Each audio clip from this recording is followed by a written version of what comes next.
নামের কথা আছে। আমরা যদি আল্লাহর সাথে সাথে রাসূলের নামও যুক্ত করি তাহলে রাসূলকে আল্লাহর পর্যায়ে নিয়ে যাওয়া হয়, যেটার নাম হলো শিরিক। আর আমরা আজকেই আলোচনা করলাম যে মানুষের ঈমানকে সবচেয়ে দ্রুত ধ্বংস করে দেয় যে বিষয়টির নাম হলো শিরক।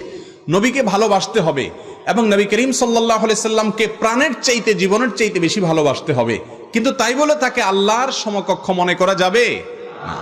এক ব্যক্তি রাসূল করিম সাল্লাল্লাহু আলাইহি সাল্লামের সময় কথা বলতে গিয়ে এমন ভাবে বলেছেন, আল্লাহ এবং তার রাসূল কথাটাকে এমন ভাবে বলেছেন মনে হচ্ছে আল্লাহ এবং রাসূল দুই সত্তা মিলে প্রায় এক বা সমপর্যায়ের। তখন নবীজি বলেছেন, বিসাল খাতিব আনত, তুমি অত্যন্ত নিকৃষ্ট আলোচক, লেকচারার, ওয়াইজ, কারণ তুমি রাসূলকে আল্লাহর পর্যায়ে নিয়ে গেছো। আমাদের অনেক ভাইরা বলে আল্লাহ রাসূলের নামে, আল্লাহর নামে হয়, রাসূলের নামে হয় না। এভাবে বলতে পারেন আল্লাহর নামে, রাসূলের পদ্ধতিতে, রাসূলের বাতানো